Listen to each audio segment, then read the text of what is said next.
We talked about this concept of avatara. It's not really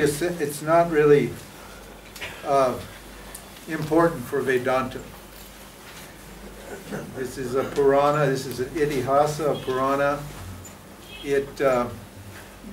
It's not necessary. You can just think of it. You can just think of this avatara as a person, who knows who he or she is, who's playing a particular role.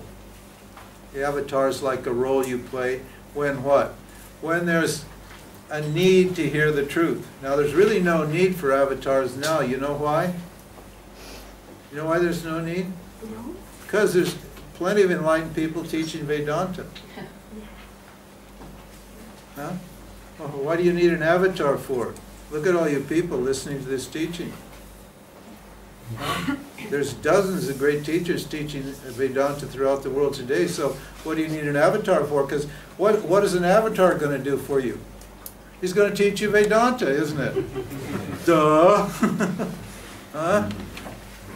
Doesn't Krishna, if Krishna is an avatar, he can enlighten Arjuna right on the battlefield, can't he? Supposedly. Answer, no. He can't, because the ignorance stands in Arjuna's account. So an avatar is not going to take away your ignorance. He's got to teach Arjuna, doesn't he? He's an avatar. He's Ishvara. He's sent here to establish Dharma, and what? He's got to spend he's got to spend 18 chapters explaining to Arjuna the whole Bhagavad Gita. So hey, the Dharma's well and good. Dharma's doing fine. As long as people are listening to Vedanta and listening to the truth, what? The Dharma is prevailing. This is only talking about a situation where good people who want to know the truth cannot pursue their spirituality because the society is so corrupt they can't even function properly in the society. These societies are tending toward Dharma, but there's still plenty of freedom, plenty of room to learn the truth, to inquire and seek yourself. So the situation's not dire like it's presented in this particular case. And the way you uphold Dharma is by living Dharma. Dharma is an ideal, and so you can't do anything about that. The way you do it is by good people understanding the Dharma. They live the Dharma, and that establishes the Dharma in the society. But to live the Dharma, you have to understand what Dharma is. Therefore, Dharma Shastra. Kuru Kshetre Dharma Kshetre Yutsavaha. Vedanta is what? A Dharma Shastra and a Moksha Shastra. It tells you both Dharma and Karma and Moksha, freedom. So no need to worry about the avatars. Okay? And anybody that's selling you the avatar shtick is full of you-know-what, BS. They just want to impress you or make themselves feel big. That's all. There's only one self, and you're it, and they're it. So don't get yourself all worked up around this idea of great masters and avatars and all this stuff. It's just nonsense. It's spiritual baloney. Okay, so he said, let's see. Oh, now the topic is karma and action and actionlessness. Same thing, knowledge and experience. Action and actionlessness is knowledge and experience. The same topic we've been talked about in the question and answer we're talking about here. We talked about the caste system and how it evolved out of the gunas. Right? The Brahmins being people who are predominantly sattvic. The politicians and the warrior class being Rajasic with a high degree of sattva. The commercial class, the business people being what? Rajasic, tamasic with a little bit of sattva, and the working class being predominantly tamasic and then rajasic with what? Very little sattva. So when those gunas are operating, and they're operating in all of existence, because creation is nothing but the three gunas. Trigunatmika Maya, it's called Maya, which is the principle that creates this whole field of existence is made of these three gunas, so everything in the field is going to be controlled and regulated and governed by these three gunas. And that means the caste system, the social organization of society, is all determined by these gunas. That's all Krishna is saying, because there he's speaking as he's speaking as Ishvara, the cause of the creation. This creation in Vedanta is not evolution. It's a simultaneous creation. It's not an evolved creation.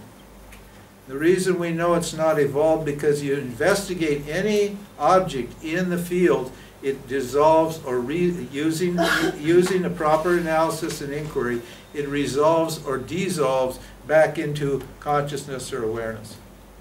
So it's not an actual creation. It's only a boom, a projection. Anyway, the next 16, verse 16. And then we said, even sages are sometimes confused about action and actionlessness. So we're just talking about. Action means what? The experiencer and the experiencing entity, this field here, that's where all the action is taking place. And actionlessness means what? Awareness. So the confusion is between what? Awareness, the self, and what? All the objects appearing in awareness. Again, we got back to our basic duality, apparent duality, subject and object. The objects are all karma means anything that moves. Okay? Anything that moves or changes is called karma. That's called action. And what's the relationship between the thing that moves and the thing that doesn't move? The thing that doesn't move is that part of you that doesn't change. That part of you that's the same forever. So what is the relationship between the two? He's going to investigate that now. And he says this is a difficult topic. Even well-informed and wise people cannot figure this out. The self is fair enough.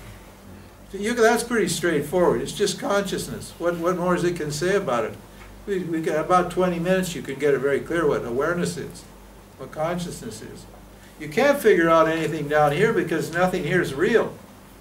It's in a constant state of flux, so as soon as you determine the reality of something, it's changed and becomes something else. So you can't come up with anything substantial about anything here.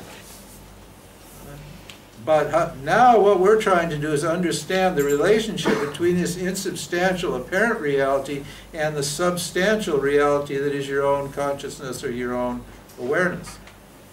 What's the relationship between action and inaction? This is called inaction. Now, he makes a point earlier, and he's going to make it again, that inaction doesn't mean the doer is going to be inactive.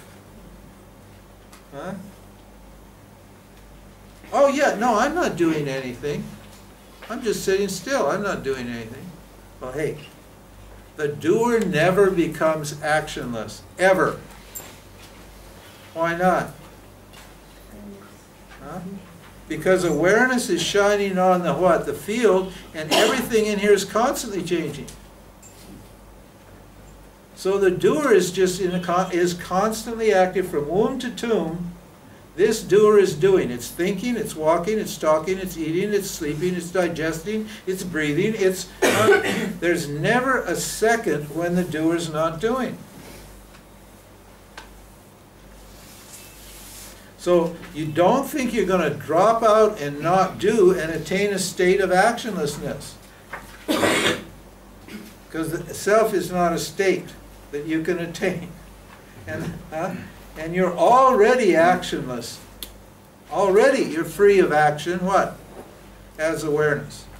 So we've just got to work out this relationship between Satya, the reality, and Mithya, the apparent reality, between the I and the doer I. We're trying to, that's what this inquiry is about. Vedanta is just making an inquiry, logical inquiry, into the relationship between the two, to take away your notion that what? You're solely the doer. You're solely the experiencer, the enjoyer. If you understand, and what's the benefit of understanding this? The benefit is, if you understand my teaching about action, you'll be released from samsara. Hey, that's pretty cool. Isn't it? That's what I'm sitting here for. I want to be released from samsara, don't I? Huh? Samsara is just a state of mind. There's no samsara for trees. There's no samsara for dogs. Huh? Why not? Because there's no free will for them. Huh? There's free will for what? Jivas, for human beings, because they've got intellect. And because they've got intellect, there's dharma and adharma, and they can make mistakes if they don't understand the nature of reality. And those mistakes equal samsara. In other words, they can contravene dharma and make stupid mistakes and suffer. That's what samsara is. They can believe their desires, and they can believe that those desires will lead to fulfillment of those desires will lead to happiness, and get themselves all caught up in desiring and fearing and doing things to gain happiness. That's what's called samsara. It's a life of endless becoming. I always want to become something that I'm not. I'm always trying to be better or get more or different or something. Trying to fix things and change things always, endlessly. Never ever sitting still as awareness and enjoying myself as I am. Right? So it's freedom from this what? This endless wheel of action and desire. We call it the samsara chakra. Samsara is called a chakra, and it has a peculiar kind of energy. It has centripetal energy. If it had centrifugal energy, it would be nice, because it would just spin us right out.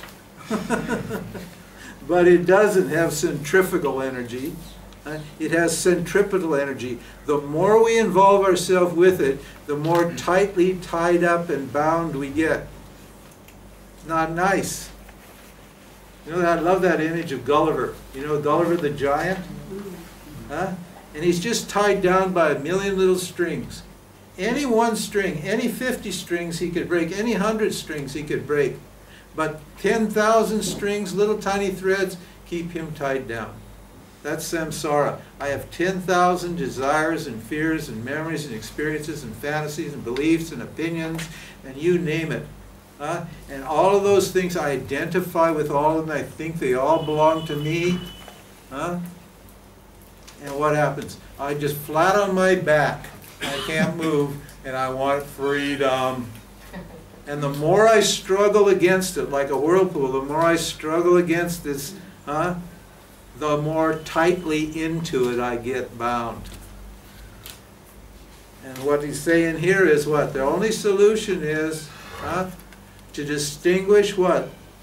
Atma from anatma. The doer from what? The self. By inquiry, by analysis, by study. We got to so we're going to give you some examples here to help you understand the relationship between them.